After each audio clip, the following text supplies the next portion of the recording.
So this is less a sequel than a contemporaneous historical saga, right? Mm-hmm. Yeah, it is a, it's a, it definitely takes place alongside 300. It's almost like a, it's a companion piece, almost more than say a straight sequel or a straight prequel. It kind of fills in some of the blanks around what's happening in the universe. Right. And Frank Marshall had an idea for a sort of an adjunct story, or? Well, when the movie came out, everyone was like, "So is there going to be a sequel?" You know, and Zack always said, "Listen, if Frank Miller makes a graphic novel, I'll consider it. But right now, I don't know where to go with this. You know, they're all dead at the end. So, you know, maybe a couple years after the film came out, Frank came to Zack, and he said, I have this idea that the same 3 days of Thermopylae, there's a whole other story that needs to be told." Yeah, because he was like, I've been doing some research and I've been really looking into this, and I found that there was this Persian commander who was really Greek, and she was a woman, and just all the, you know, and Themistocles was this guy from Athens, and he fights these, he was this incredible like admiral and did all these awesome things. So the guy, like, what he found in the histories was a thing that he's like, you know, this is rich. And so he wrote up a treatment, and when he sent it over to us, we were like, this is cool.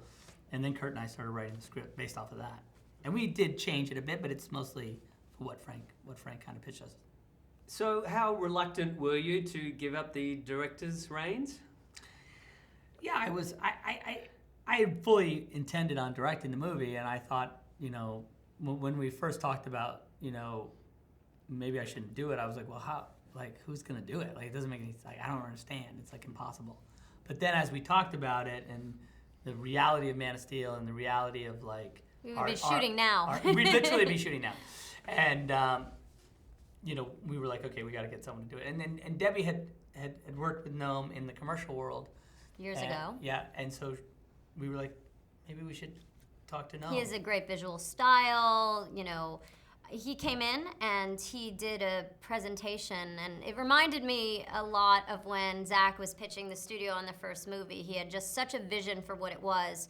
And I think for Noam, you know, the difficult thing about this movie is that you have this brand, this 300, that there's an expectation from audiences if the title is 300. And you can't, you know, you have to fulfill that expectation, but also you got to give the audience something new, and you have to make it your own. And he found a way in his pitch, and when he showed us the visuals, he did these stills that were three-dimensional, and it had its own unique look, but yet fit in our world. And the way he talked about it philosophically was the way that we saw it. Yeah. It was interesting, too. I mean, it's almost like he took what we did in the original movie and, like, loved it. Instead of, like, going against it or, like, you know, railing against the rules, he, like, glorified it almost. Like, he took the style that we sort of established and said, like, no, it can be, I'm gonna make it even more of that. You know, like, it's almost like, you know, someone, you know, like I always say, it's almost like a school of architecture. Then where the next architect's like, no, it could be a bigger building, but in the same, you know, I love what would originally happen. I'm gonna just go nuts with it. So and that's how I feel when I watch the film. I'm like, wow, okay, it's pretty crazy. Noam was just saying that he hopes to make history cool. Right. No, I said because, you know, I hope you get your facts right, because my kids are going to get all their history references from this film. Well, it's funny because, you know, my kids would always say, like, they'd come home from school and they'd go, like, oh, yeah, my teacher showed us a scene from 300, you know. First of all, we're like, it's an R-rated film. They shouldn't be showing this film in school. Yeah, but they, you know, it's just inevitable that, you know, a teacher's going to be like, gosh, you know, I can't get these kids to, like, crack these books open. It's exhausting. Maybe if I show them a little bit of these movies, they'll go like, oh, history could be cool. Maybe I'll read the book that I'm supposed to read. Yeah, maybe I'll learn more about it. I mean, listen, Look, we didn't set out to be historically accurate either, and I think the interesting thing about the first movie and this movie is they're both being told by a storyteller. And storyteller knows how to tell a great story, and it's not necessarily always the truth. It's exaggerated. It gave us a reason to have these fantastical elements and things be larger than life. It gave it the attitude and style.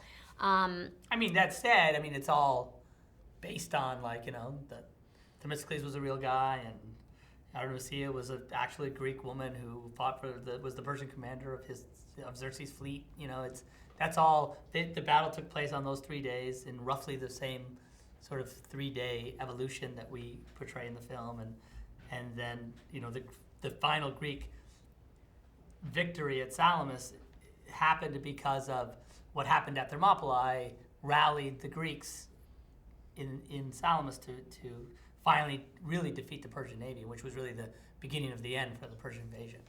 So I mean, in that sense, like that's the history version that I just gave you, but it's generally what the movie is. It seems to be an incredibly important chapter, right? Yeah. And I did like sort of the difference between Athens and Sparta, and how different a leader was Themistocles to Leonidas, for example. Yeah, a completely different guy. Like, has a different look. He has to have he's more of like a chess master than like Leonidas, who's pretty much like a blunt instrument. He's a politician. Yeah, he's a politician. Whereas Leonidas doesn't care. He's gonna just. He's a king. Right? Yeah, this is who we are, I'm not and gonna this get is how voted I out feel. of office by anybody. If they try and vote me out of office, I'll just decapitate them.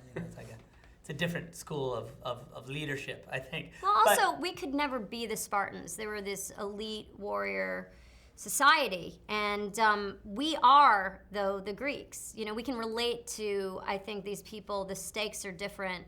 These are people that not all of them were actually soldiers, and they're still fighting. It's like real people fighting for their land. So it's more potters and husbands and sons, and I think it's much more relatable story. When 300 was released, it really was considered and validly groundbreaking in terms of being able to create an historical environment in a virtual world.